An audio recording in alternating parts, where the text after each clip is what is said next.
Hello everyone, a very warm welcome to PWUGC Net and a very warm welcome to our session. आज के session में मैं आपको बताने वाली हूँ some of the most important tricks which is going to help you clear the next UGC Net examination of 2024. तो क्या है ये ट्रिक्स जो आपको स्पेशली अपनी तैयारी में इनकलकेट करने हैं, इस पे करने वाले हैं detail discussion and if you actually do these tricks and if you make sure कि आप इसको इंटीग्रेट कर रहे हैं, nobody can stop you from clearing GRF. तो चलिए देखते हैं क्या ऐसे ट्रिक्स है, क्या ऐसे गाइडलाइंस है, क्या ऐसे गोल्डन रूल्स है जो स्पेशली आपको अपनी पढ़ाई में इंटीग्रेट करने हैं। और अगर आप ये नहीं कर रहे हैं तो आप बहुत बड़ी गलती कर रहे हैं। सबसे पहले before you start for any examination it's very very important to understand the syllabus कि उस एग्जामिनेशन में पूछा क्या जाता है। Many times we do not look at the syllabus thinking कि it's so big, who is going to read it, और हम डायरेक्टली चल जाते हैं प्रिपरेशन फेज में। But what you don't understand is that the first golden step, the first trick to clear any examination is understanding of the syllabus. सिर्फ reading नहीं, understanding of the syllabus. जब भी आप net की तैयारी करते हैं, for example, we have paper 1. So you have to make sure कि आपने paper 1 का syllabus जो है वो देखा है and you have to make sure कि आपने जो आपका पेपर 2 है उसका स्पेसिफिकली सिलेबस आपने देखा है। It is very important to analyse the syllabus into various dimensions. For example, अगर आप पेपर 2 देख रहे हैं जो आपका सब्जेक्ट स्पेशलाइजेशन पेपर है, उसके सिलेबस को स्पेशली आपको थोड़ा अच्छे से ध्यान देना है कि exactly what is the syllabus saying. कौन कौन से ऐसे एरियाज हैं जो हमेशा पेपर में आते हैं, कौन कौन से ऐसे एरियाज हैं which has less chance of coming, कौन कौन से ऐसे सब टॉपिक्स हैं which are mostly trending in the paper, कौन कौन से ऐसे टॉपिक्स हैं which are always repeated in the paper. So you have to understand the syllabus very very well before embarking on the journey of your preparation. जब भी आप syllabus देखते हैं, आप सिलेबस को 3 सेक्शन में डिवाइड कर सकते हैं which is a funnel method. अगर आप फनल मेथड यूज करते हैं, so in the funnel method what happens, कुछ ऐसे topics of the syllabus which come almost every year, मतलब आप ये सोच रहे हो कि 10 साल में 8 बार ये टॉपिक्स आ चुके हैं। So you have to make sure कि आपने सिलेबस में उन एरियाज को स्पेशली हाईलाइट कर रखा है। So you have to divide the syllabus accordingly कि कुछ ऐसे topics which comes like every year, like they have the most coming capacities, तो उसको divide कर दो as every year। इसका मतलब है कि these topics are actually very important in the syllabus। कुछ ऐसे topics होते हैं जो में भी हर साल नहीं आते, which comes say once in 3 years, मतलब एक बार आया 3 साल में, फिर एक बार आया 3 साल में, मतलब आता रहता है। हो सकता है कि आज आया फिर 2 अटेम्प्ट नहीं आया, फिर आया फिर नहीं आया। So this is the second type of demarcation. The third demarcation here is those topics which rarely come, मतलब ऐसा वैसा सब टॉपिक जो मान लो 5 साल में एक बार आए, 6 साल में एक बार आए। सो जब आप ये सिलेबस देखते हैं ना, you have to identify those areas. तो जब भी आप ये करो, आप सिलेबस को अंडरस्टैंड करो through the previous year questions. Always try to demarcate the most important areas जो स्पेशली हमारे सिलेबस में दिया हुआ है। Try to understand the syllabus, try to understand the units, try to see how the questions are framed. कुछ कुछ जब आप प्रीवियस ब्राउज करोगे तो आप देखोगे कुछ कुछ ऐसे टॉपिक्स है जिसमें ना बहुत ही इन डेप्थ क्वेश्चन आता है। कुछ कुछ ऐसे टॉपिक्स है जहां से मान लो ऊपर ऊपर फैक्चुअल क्वेश्चन आ गया, कुछ कुछ ऐसे टॉपिक्स है जहां पे डिटेल थ्योरी आ गई। तो आपको ना एक आइडिया लेने के लिए सिलेबस तो देखना है, बट उसको प्रीवियस ईयर्स के तहत उसको एनालिसिस करके देखना बहुत जरूरी है। इट इज ओनली व्हेन आप जब प्रीवियस ईयर्स क्वेश्चंस देखते हो आप सिलेबस को बेटर समझ पाओगे। तो आप क्या होगा, आप जब आप सब सिलेबस खोलोगे यू वुड नो कि अच्छा these are the most important topics, अच्छा इस टॉपिक के इस सब टॉपिक से मैक्सिमम क्वेश्चन आए, इस टॉपिक के इस सब टॉपिक से लेस क्वेश्चन है। तो इस तरीके से एक सिलेबस एनालिसिस करना बहुत ही ज्यादा जरूरी है। सेम विद पेपर 1, अगर आप पेपर 1 का सिलेबस देखते हो, यू नो जनरली कि ठीक है पेपर 1 में वी हैव रिसर्च एप्टीट्यूड, ठीक है पेपर 1 में वी हैव टीचिंग एप्टीट्यूड। तो चलो आपको ये सारी चीजें तो पता है, but what are the type of questions which are coming. एक बार अगर आप प्रीवियस ईयर क्वेश्चन से देखते हो तो आपको सिलेबस में उन प्रॉपर सब टॉपिक्स के बारे में पता चल जाएगा जो मोस्टली शायद आप इग्नोर कर सकते हो। So first and the most important thing is understand the syllabus, analyse the syllabus. Syllabus को डिफरेंट डिफरेंट सेक्शंस में स्पेशली डालिए और ये देखने की कोशिश करिए कि कौन से टॉपिक्स हैं जो काफी ज्यादा रेकरिंग है इन द पेपर। एक बार जब आपने सिलेबस एनालिसिस कर लिया, second most important trick to clear UGC NET examination is focusing on paper one. Paper one is the make and break, paper one is the game changer. आपको paper one पे ज्यादा से ज्यादा focus करना है। Usually हम paper one को लेके काफी ज्यादा ओवर कॉन्फिडेंट हो जाते हैं, वी थिंक यार डीआई है ये तो एक महीने पहले कर लेंगे, सॉइल पोल्यूशन है, आईसीटी है ये तो एक महीने पर लेंगे। And what we do is we constantly focus too much on paper two and less on paper one. But होता क्या है कि मोर और less paper one is the game changer, that's the first thing from where you start the examination. और अगर आपने paper one में बहुत खराब स्कोर कर लिया तो आप कितना भी पेपर टू में अच्छा कर लो, मोर और लेस इट इवन्स आउट। तो सबसे पहले you have to make sure कि आपने पेपर वन के लिए एक वेल डेवलप्ड स्ट्रैटेजी बना ली है। पेपर वन को आई ऑलवेज सेड कि पेपर वन को स्पेशली आप 3 सेक्शन में डाल सकते हो अगर आप पेपर वन को अच्छी तरीके से पढ़ सकते हो। One is those areas which are conceptual clarity areas, जहां पे क्वेश्चंस थोड़े मुश्किल आते हैं, जहां पे क्वेश्चन स्पेशली आपके एप्लीकेशन बेस्ड क्वेश्चंस आते हैं। इन टॉपिक्स को कोशिश करना है कि आप ज्यादा से ज्यादा करो और सबसे पहले इसको करो, क्योंकि मैक्सिमम स्टूडेंट्स जो है वो इसी एरिया में मोस्टली गलती करते हैं। ठीक है, so conception clarity and application based questions. तो यहां पे हमारा आ जाएगा से टीचिंग एप्टीट्यूड, यहां पे स्पेशली हमारा आ जाएगा रिसर्च एप्टीट्यूड। ठीक है, यहां पे आ जाएगा हमारा कम्युनिकेशन। ये ऐसे क्वेश्चंस हैं जहां पे आपको कॉन्सेप्ट क्लैरिटी चाहिए, तो सिर्फ रटने से काम नहीं चलेगा, you have to make sure that you are reading it absolutely properly. Second हमारे पास वो सेक्शन आता है which is a daily practice session, मतलब यहां पे आपको डेली प्रैक्टिस करना पड़ेगा। ये हमारा मैथ्स वाला एरिया हो गया, this is our DI area. ठीक है, दिस इज स्पेशली हमारा मैथ्स डीआई के अलावा कॉम्प्रिहेंशन वाला जो एरिया हो गया, these are those areas which require regular practice. Third section is those areas which are technically theory and which is static, जो स्पेशली जहां पे आप थ्योरी पढ़ते हो और हमें करंट अफेयर्स पढ़ने की जरूरत है। ये हो गया स्पेशली हमारा आईसीटी, दिस इज स्पेशली हमारा एनवायरमेंट वाला जो सेक्शन हो गया। ठीक है, सो ये हमारे जो सेक्शन होते हैं, हमारा हायर एजुकेशन वाला जो सेक्शन हो गया। ठीक है, so this is specifically that area जो हमें ऐसे पढ़ना है। यहाँ पे आप थ्योरी भी पढ़ोगे प्लस आप कुछ नए गवर्नमेंट स्कीम्स हो गया वो भी पढ़ोगे। तो always remember that paper one is the game changer. You have 10 units और हर यूनिट से हमें आते हैं स्पेसिफिकली 5 क्वेश्चंस, और अगर आपने इसमें बहुत ही कम स्कोर कर लिया so there is no way you can clear UGC NET. Paper one is the make and break, maximum focus होना चाहिए to make sure that we are absolutely doing well in paper one. ठीक है, तो paper one को starting से ध्यान दीजिए, जब भी आप कोई टाइम टेबल बना रहे हैं make sure that you are specially integrating paper one plus paper two, जहां पे आपने पेपर वन पे ज्यादा फोकस किया है, जहां पे आप सब चीजों को प्रैक्टिस भी कर रहे हो, आप लर्न भी कर रहे हो और आप इनका एप्लीकेशन बेस कर रहे हो। और हमेशा इनको देखने के पहले इनके प्रीवियस ईयर क्वेश्चंस को देखें और इनको अपनी प्रिपरेशन में इंटीग्रेट कर ले। इससे you will get a variety of questions जो शायद आप मिस कर सकते होंगे। This is going to help you to make sure that जितने भी अलग अलग वेरिएशंस है आप ये सारी चीजों को स्पेशली कवर कर पाते हो। ठीक है, third trick here is analysing and integrating the previous year questions. एक बहुत कॉमन मिस्टेक्स एस्पिरेंट्स करते हैं इस कि आपने प्रीवियस ईयर क्वेश्चन को सिर्फ और सिर्फ सॉल्व करने के नजरिए से देखा है। Previous year question is actually the hub of material. होता क्या है कि we try to take it wrong. Previous year questions को करने का एक बहुत ही अच्छा तरीका है, you have to take previous years in 2 ways. सबसे पहले जहां पे वी आर सॉल्विंग क्वेश्चंस, ठीक है, another way we have to take previous is जहां पे we are integrating it in the material, जहां पे जो भी स्पेशली हमारा मटीरियल है, जो भी आप पढ़ रहे हो आपने उसमें इस क्वेश्चंस को इंटीग्रेट कर लिया। जैसे कई बार हम प्रीवियस ईयर्स में किसी पर्सनालिटी के बारे में कुछ पढ़ते हैं, कोई नया टर्म हमें मिल जाता है जो यूजुअली पढ़ते वक्त हमें नहीं मिला है, तो उसको इंटीग्रेट कर लीजिए अपने प्रिपरेशन स्ट्रैटेजी में। सो दिस इज सॉल्विंग क्वेश्चन। सबसे पहले आपको क्या करना है कि जब भी आप कोई टॉपिक पढ़ते हैं उस टॉपिक के पीवाईक्यूज को आपको ब्राउज करना है। ठीक है, ब्राउज इन द सेंस आप एक बार ऊपर ऊपर देख के एक आइडिया ले लो कि जनरली यहां से कितने क्वेश्चन आते हैं, क्या बहुत ही डिटेल क्वेश्चन आते हैं, ऊपर ऊपर क्वेश्चन आता है। ठीक है, then you read the topic. ठीक है। एंड देन क्या होगा, आप उसके पीवाईक्यूज को सॉल्व करिए।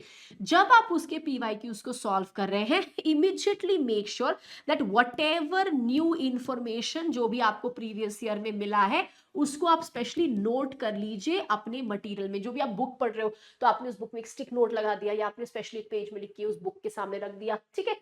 This is how you have to integrate previous years. Previous year questions will actually tell you कि what are the topics which are trending, what is the exact pattern of the paper, questions कैसा आ रहा है, questions theory आ रहा है, questions are coming facts, मतलब किस तरीके के questions आ रहे हैं, questions कैसे फ्रेम हो रहे हैं, कितना पढ़ना है, कैसे पढ़ना है, क्या ज्यादा पढ़ना है, तो it is going to give an idea. तो जब आप ब्लाइंड स्टडी करते हैं, it's not going to take you any forward.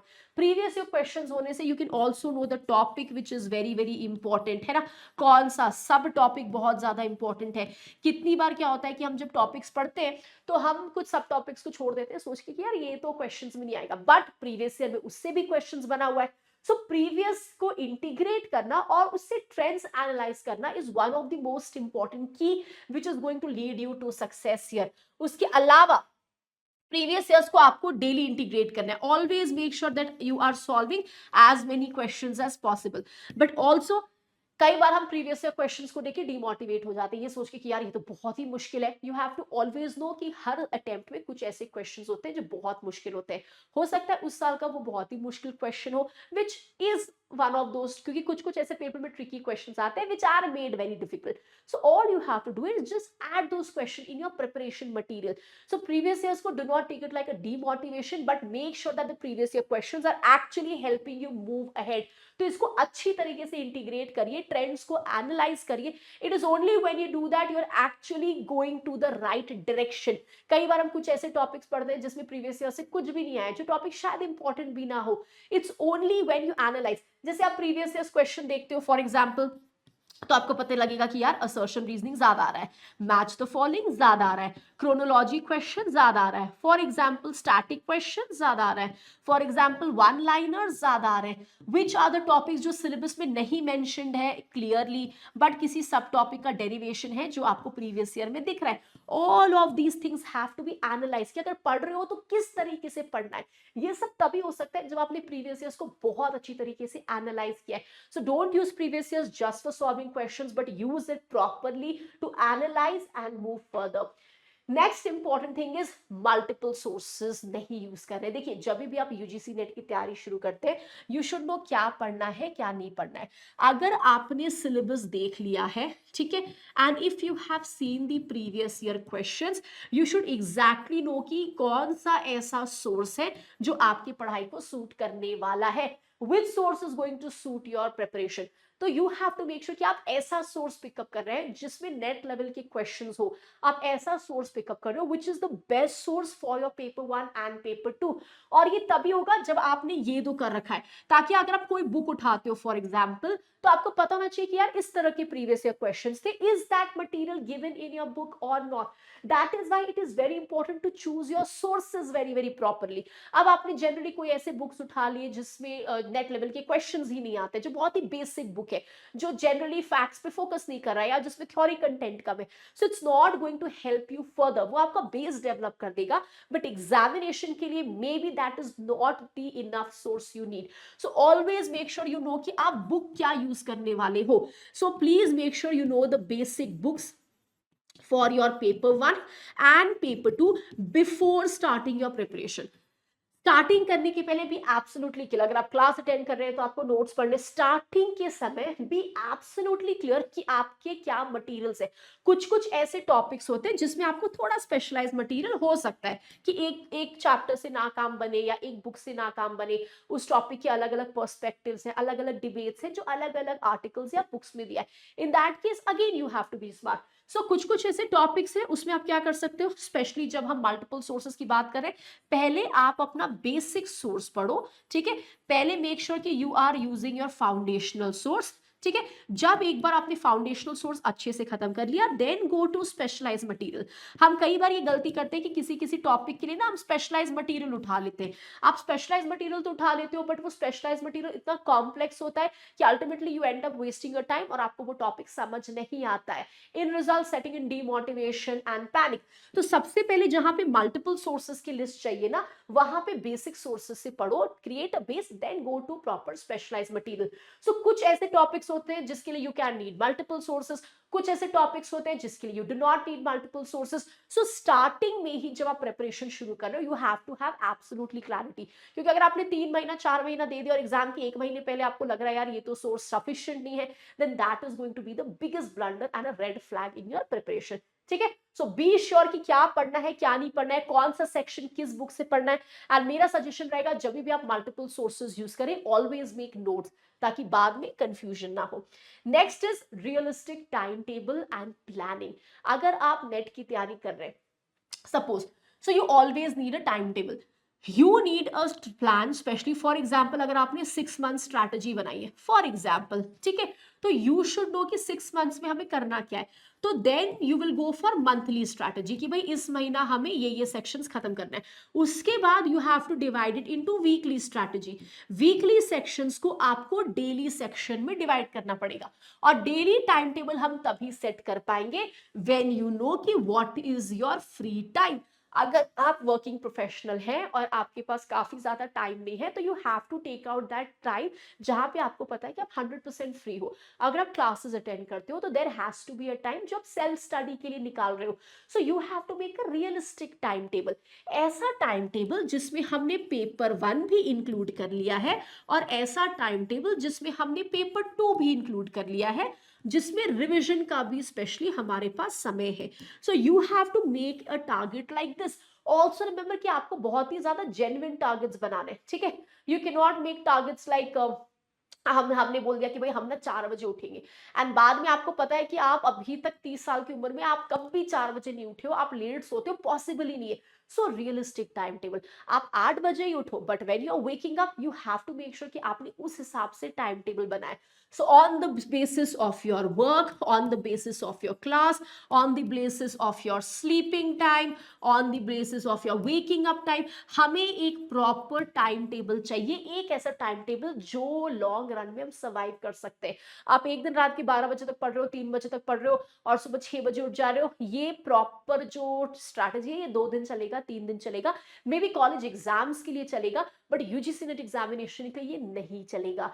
So you have to make a proper strategy. आप 5 घंटे ही पढ़ो, आप 3 घंटे ही पढ़ो, इवेंचुअली बाद में आप इंक्रीज करते जाओ, but you have to start from somewhere and a proper time table जो कि सस्टेनेबल हो। क्योंकि अगर आप ऐसे टाइम टेबल बनाओगे जो सस्टेनेबल नहीं है, एक आपका प्रोग्रेस नहीं होगा, दूसरा you will start to question yourself, तीसरा क्या होगा कि जब आप प्रोग्रेस नहीं कर रहे हो, टाइम टेबल फॉलो नहीं हो रहा है, automatically negativity and anxiety would start to kick in, और आपको डबल थॉट्स आने लगेंगे regarding your success, regarding your potential. So to avoid all of it, make a realistic time table जिसमें paper 1 paper 2 है। इसीलिए it is very important to have daily targets.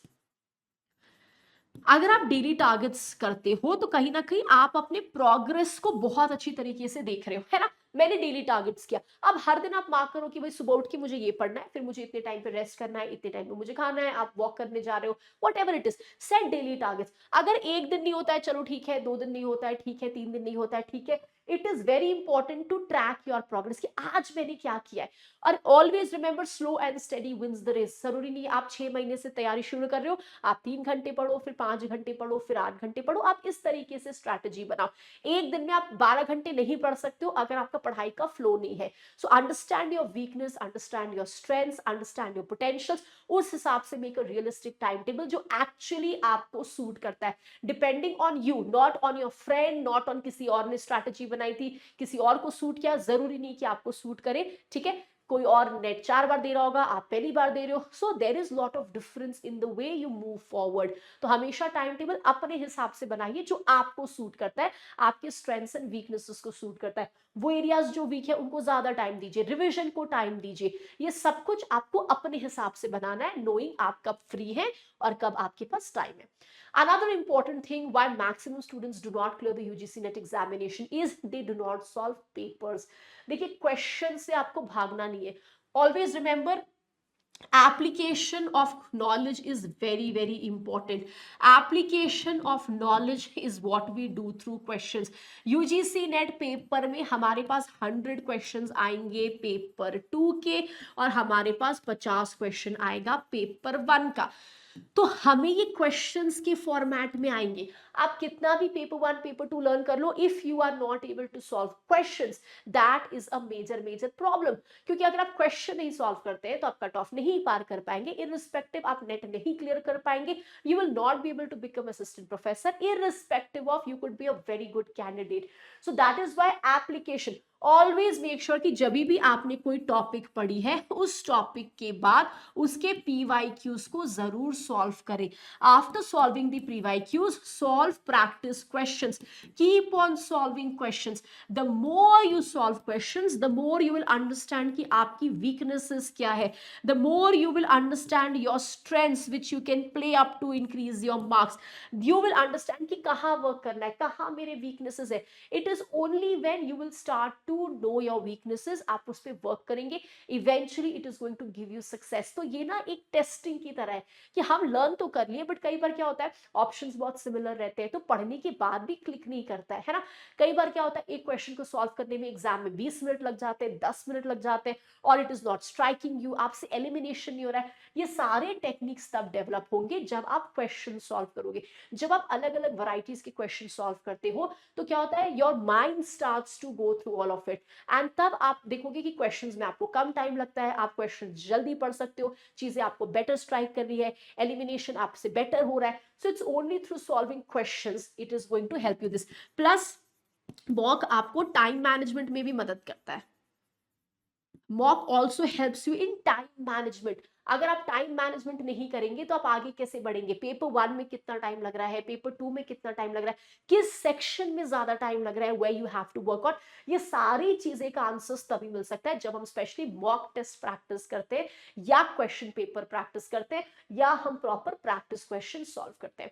Next thing is no procrastination, it's either now it's never. कई बार क्या होता है हम 6 months की स्ट्रैटेजी बनाते हैं, और हम अगर 6 मंथ्स की स्ट्रैटेजी बनाते हैं, या आपने 3 महीने की कोई स्ट्रैटेजी बनाई है, अब आपने कल से कर लिया कि भाई I am going to follow my time table, और कल बजा 6 बजे का अलार्म। अब जब 6 बजे का अलार्म बजता है तो हम नहीं उठते, क्योंकि हम कहते हैं यार एग्जाम तो 6 महीने बाद है, 2 दिन तो सो ही सकते, 2 दिन में क्या हो जाएगा, अगले दिन कवर कर लेंगे। This is wrong. आप एक दिन सोगे, आप 2 दिन सोगे, इवेंचुअली क्या होगा, यू विल सी जो टाइम टेबल और टारगेट्स आपने सेट किया है वो पूरा नहीं होगा। So what is it, it's either now और नेवर। आप हमेशा ये साइकोलॉजी लेके चलो that your next attempt is going to be a full and final attempt. Okay, don't give your brain that buffer. Obviously इससे आपको प्रेशराइज नहीं होना है, बट आपको ना ये मोटिवेशन की तरीके से लेना है कि भाई अगर मैंने अपने लाइफ का 6 मंथ्स इस एग्जामिनेशन को दिया, if I have worked hard, मैं डे नाइट उठने को रेडी हूं, तो फिर I have to get success, I will get success, क्योंकि eventually my preparation will go up that level. तो सबसे पहले प्रोकास्टिनेशन नहीं, you don't have to give reasons, you don't have to tell yourself अरे ठीक है कल कर लेंगे, परसों कर लेंगे, अरे कोई बात नहीं 2 घंटा तो और सो सकते, अरे कोई बात नहीं फ्रेंड्स के साथ तो जा सकते, ठीक है। these things you have to avoid. Also start saying no. No एक बहुत पावरफुल शब्द है। कई बार हमारे फ्रेंड्स हैं जिनका यूजीसी नेट निकल गया और someone is doing a job, और वो आपके पास आ जाते हैं, और आपका 1-2 वीक बाद एग्जामिनेशन है, और आपने आज के लिए कुछ टारगेट सेट किया, एंड योर फ्रेंड कम्स यार चलते हैं घूमने के लिए, many times we go. But अगर एक ये टेंडेंसी बनते जा रही है, so you have to start saying no, because when it comes to success you have to be a little selfish with your time. क्योंकि हो सकता है आज का खोया हुआ टाइम कल ना आए, हो सकता है आफ्टर 4 days कोई इमरजेंसी आ गई, कुछ हो गया। तो always make sure that if you know कि मेरे पास टारगेट्स है, you have to finish it, you can say a no. So it's not going to offend other people. अगर आप करियर के लिए, अगर आप अपने ड्रीम्स के लिए ना नहीं बोल सकते हैं, then it's going to land you in trouble. So सबसे पहले अपने आप को ना एक बबल वर्ल्ड में नहीं रखना है. Please get out of that bubble world. In the reality there is lot of competition. 9 lakh जो लोग हैं वो स्पेशली नेट देते हैं. 9 lakhs people actually give net. And specially जब इतने लोग नेट दे रहे हैं, कॉम्पिटिशन बहुत ज्यादा है, हर दिन कट ऑफ आगे बढ़ रहा है. You have to allocate certain times for yourself. इसीलिए ना बोलिए and stop giving yourself that bubble. Always remember it's now और never. Next attempt is going to be my final attempt, and that is exactly what you have to tell yourself. Train yourself like that. और अपनी preparation strategy ऐसे बनाइए. Bounce back from the days you have not studied, knowing कि यार मेरे पास time नहीं है. It's 6 months and I actually reached the destination of my dreams. तो आप ये सोचो 6 महीना और assistant professor और 3 years, 4 years and not knowing where to go. So it's better to give your everything right now and enjoy the life of your dreams. है ना? Then it's revision. कई बार हमें लगता है ना कि यार अगर हम रिवाइज कर रहे हैं ना तो हम टाइम वेस्ट कर रहे हैं. तो हम क्या करते हैं, हम रिविजन नहीं करते and we keep on moving forward with other topics. Always remember you have to revise a topic. Revision का जनरली टेंडेंसी क्या होता है कि जब भी आपने अपने डेली टारगेट्स खत्म किए, ठीक है, आपने डेली टारगेट बनाया कि मुझे ये टॉपिक खत्म करनी है, ऑलवेज मेक श्योर कि एक टॉपिक में मल्टीपल सब टॉपिक्स होते हैं. ठीक है, जैसे सब टॉपिक नंबर 1, सब topic number 2, number 3, number 4, number 5. Always remember कि जब भी आप कोई टॉपिक का एक सब टॉपिक पढ़ते हैं, ठीक है, उसको रिवाइज करके ही टॉपिक नंबर 2 पे जाइए. ठीक है, when you are going to topic number 3, then revise topic number 1 and 2. अगर आप टॉपिक नंबर 4 पे जाते हो तो रिवाइज करिए 1, 2 and 3. रिविजन का तरीका ये होता है, आपने 100 पेज का चैप्टर पढ़ लिया और जब आप रिवाइज करने जाओगे तो आपको लगेगा यार 80 पेज तो you already forgot. So there is a way to revise. Before moving forward to every subtopic, wait, revise, go forward. Wait, revise, go forward. ये रिविजन का बेस्ट तरीका है, क्योंकि अब जब आप सारे टॉपिक्स खत्म करोगे, सब topics, and when you will start revising, क्योंकि आपने ये इतनी बार बीच में रिवाइज कर लिया है कि आप ज्यादा नहीं भूलोगे. ऑल्सो फर्स्ट रिविजन में हो सकता है यू कैन फॉरगेट 20, 30, 40%, ये नॉर्मल है. ठीक है, बट ये तभी होता है जब आपने ठीक से याद नहीं किया. हड़बड़ाओ मत. Don't try to don't rush to finish a topic. Take your time. Remember कि ये topic I am devoting 4 hours, I should be able to finish it. मतलब ये होना चाहिए कि भाई अगर मैंने ये टॉपिक उठाया तो इसको आप फुल फ्लेजेड खत्म करिए. Don't be in this rush कि इसको 1 घंटा में खत्म कर लेंगे, because ultimately it's going to waste your time. And deep down आप खुद से झूठ नहीं बोलते हो. Deep down you will actually know कि यार मैंने ब्लंडर किया है, मैंने ठीक से नहीं पढ़ा है. ठीक है, so that is why this is how you revise. In fact सोने के पहले, बिफोर यू स्लीप, ठीक है, try to again revise certain topics. आप सोने के पहले कुछ टॉपिक्स को रिवाइज कर लीजिए. तो इस तरीके से भी आप कर सकते हो. कभी क्या हो सकता है कि हो सकता है बहुत ज्यादा थक गए हो और आप डेली रिवाइज नहीं कर पा रहे हो, तो कोई बात नहीं. नेक्स्ट टॉपिक शुरू करने के पहले प्रीवियस टॉपिक को आप रिवाइज कर लो. ठीक है, before moving forward to the next topic. ठीक है, also remember you have to make sure कि मान लो कुछ ऐसे एरियाज है जो मुश्किल है, उनकी आप नोट्स बना लो, उनकी आप चेकलिस्ट बना लो. ठीक है, इससे क्या होगा, आप सोने के पहले आपने जनरली इसमें से 5 कुछ शब्दों को लर्न कर लिया, कोई फैक्चुअल इंफॉर्मेशन है लर्न कर लिया. Keep on revising. अगर आज आप कोई टॉपिक पढ़ रहे हैं और फिर आपने इसको रिवाइज ही नहीं किया 10 दिन तक, तो you will forget this topic. It's all about time management, and since syllabus is so big you have to make sure that you are moving forward, but at the same time you are not creating a blunder, you are not forgetting. क्योंकि अगर किसी topic पे मैंने 10 दिन दिया है और आपने रिवाइज नहीं किया, फिर 1 महीने बाद आपको फिर उसी टॉपिक को 10 दिन देना पड़ेगा, है ना. तो जो 2 दिन आप रिवीजन कर सकते थे, वही टॉपिक का 20 दिन लग रहा है. So have to be smart and you have to manage it with the right strategy. ठीक है, now next is how to make notes. There are certain sections in paper 1 and paper 2 जिसमें आपको notes बनाना पड़ सकते हैं. I always suggest कि हर चीज के नोट्स नहीं बनाने. अगर कुछ चीजें बहुत ही ज्यादा क्लियर है, बहुत ही ज्यादा सिंपल है, बुक में सिंपल फॉर्म में दिया है, नोट्स में सिंपल फॉर्म में दिया है, so it's no use writing it again. But कुछ अगर ऐसे एरियाज हैं तो आप हमेशा माइंड मैप यूज कर सकते हो. For example you can just right for example soil, और यहाँ पे आपने सॉइल पोल्यूशन के रीजंस लिख दिए. ठीक है, तो इस तरीके से आप फीचर्स जो है ये यूज कर सकते हो, बट यहाँ पे सिर्फ और सिर्फ हमारे कीवर्ड्स आएंगे, तो पूरा का पूरा सेंटेंस नहीं आएगा। ये तभी वर्क करता है जब आपने पूरा का पूरा मटेरियल पढ़ लिया है, पहली बारी में नहीं, क्योंकि पहली बार में तो सब कुछ ही इंपॉर्टेंट लगता है। Only when you have read your material, ठीक है, then you can make this kind of mind maps and flow charts. Also जब आप इसमें अब्रिविएशंस लिख रहे हैं, so please make sure you are noting it somewhere so that you do not forget about it, ठीक है। Mind maps हो गया, आपने ऐसे फॉर एग्जाम्पल फ्लो चार्ट्स बना लिए, ठीक है, आपने टेबल्स बना लिया, आपने ऐसे फिश बोन डायग्राम यूज कर लिया।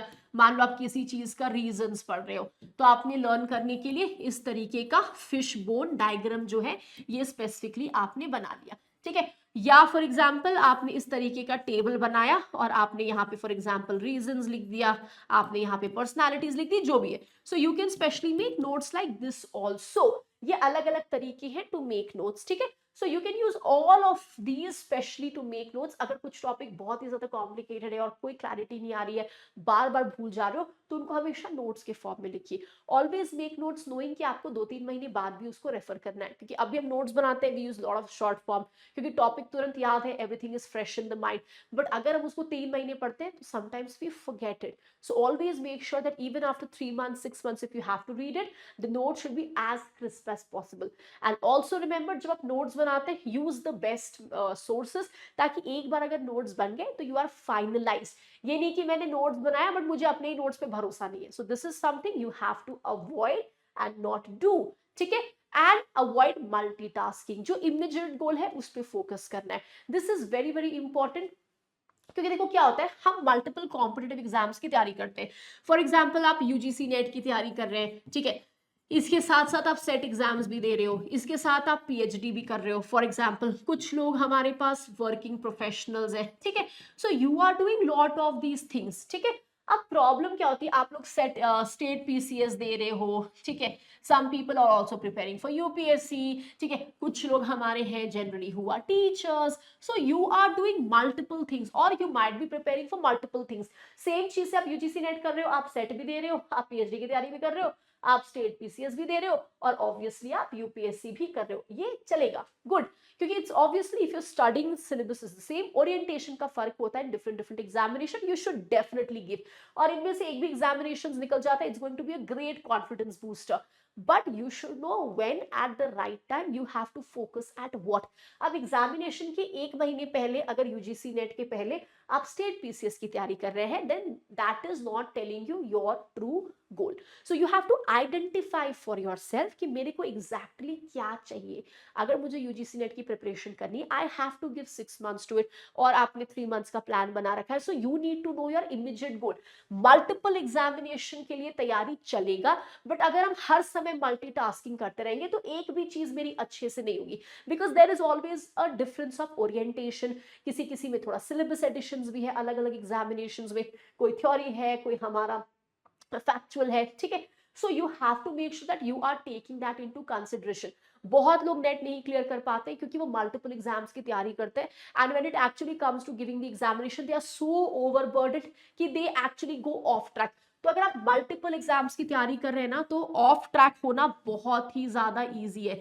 It's very easy to go off track, it's very easy to get lost, it's very easy to go directionless. So you have to make a proper plan for yourself कि this is what I plan, इतने से इतने month तक this is what I will do, और you have to demarcate times for yourself. ये आपको specially अपने लिए प्लान करना पड़ेगा, but you have to be well aware of your immediate goal कि अगर मेरा अभी नहीं निकला तो I again have to wait 6 months. So you have to be absolutely clear in your mind. कई बार क्या होता है, हम किसी और से कोई एग्जाम सुनते, हम उसकी भी तैयारी करने लगते हैं। In all these plan B, हम कभी कभी प्लान बी पे इतना ज्यादा फोकस करते हैं कि एक्चुअली हम प्लान ए के लिए मेहनत करना ही भूल जाते हैं। You forget that there is a plan A, और हो सकता है शायद जितना आपने इसमें किया हो, अगर आप एक प्लान को लेके आगे बढ़ते हो तो maybe you can absolutely clear it. तो आप डेफिनेटली करिए, मोस्टली सिलेबस सेम है, not an issue, but at one point of time थोड़ा ज्यादा focus has to be given in the examination जो आपका इमीडिएट गोल है, so that you do not go directionless.